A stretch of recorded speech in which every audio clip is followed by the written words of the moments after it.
Hello and welcome to How Did They Do That? The show where we pick out a small detail, effect or interesting moment from a game and break down exactly how the game's developer achieved it.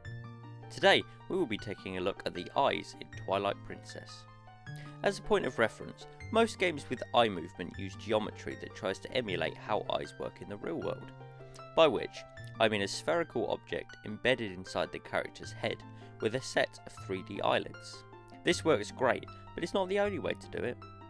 Most of the characters in Twilight Princess use the same method. In short, they're made up of two layers. The first, top layer, consists of an eyelid texture with a transparent centre. Directly underneath that is an eyeball texture. This is very simple, but a clever way of getting great looking eyes with much simpler geometry than traditional spherical ones. It also allows greater freedom for the artists to work within the very stylistic look that Twilight Princess has. However, this is not the end of the story. The eyes in the game are very expressive and some would argue look more alive than many other games. This is achieved by utilising two main processes. The first is the eyeball layer itself. The way it's animated is by using its UV layer around.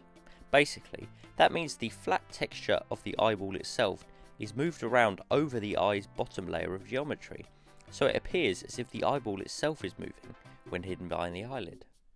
Speaking of which, this top layer has 4 frames of 2D animation, allowing for lots of expression, including blinking, squinting, closing eyes, etc. Add these two ingredients together and you get some amazing looking cartoon style eyes. They are both expressive and brilliantly optimised. Link's eye, for example, uses only 25 polygons or triangles.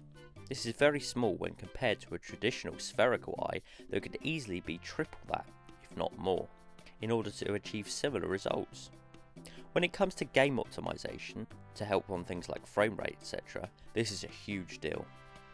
It's also worth mentioning that this applies to the majority of characters in Twilight Princess, including Midna, the Gorons and even Zelda herself, meaning the amount of processed information reduced by using the aforementioned processes quickly adds up. And that about wraps it up for today. Is there an effect or detail you've seen in a game that's had you wondering, how did they do that? If so, be sure to leave it in the comments below and we may just cover it. Thanks for watching, ta-ra!